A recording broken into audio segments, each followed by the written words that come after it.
নমস্কাৰ, স্বাগতম জনাইছোঁ অসমীয়া খাদ্যৰ থলুৱা জুতিলৈ। আপোনালোকৰ মাজলৈ আজি আগবঢ়াইছোঁ কলগছৰ ডুঙত পকা জলপানৰ জুতি।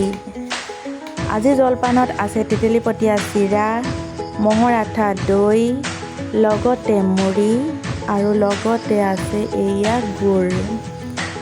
এয়া কলগছৰ পটুৱাৰ সহায়ত প্ৰস্তুত কৰা এইটো এটা ডুং। এই ডুঙতে এই পকা জলপানৰ জুতি লোৱা হ'ব আজি। আৰু জুতিটো আপোনালোকৰ মাজলৈ আগবঢ়াই দিছোঁ, কেনেকুৱা পালে জনাব। আৰু ভিডিঅ'টো চাই কেনে পালে জনাবলৈ নাপাহৰিব। প্লিজ চেনেলটো লাইক, কমেণ্ট, শ্বেয়াৰ আৰু ছাবস্ক্ৰাইব কৰিব সকলোৱে, আৰু মৰম দি আগুৱাই লৈ যাব বুলি আশা ৰাখি আজি ভিডিঅ'টো আগবঢ়ালোঁ। আৰু নেক্সট ভিডিঅ' পাবৰ বাবে প্লিজ চেনেলটো ছাবস্ক্ৰাইব কৰি ৰাখিব।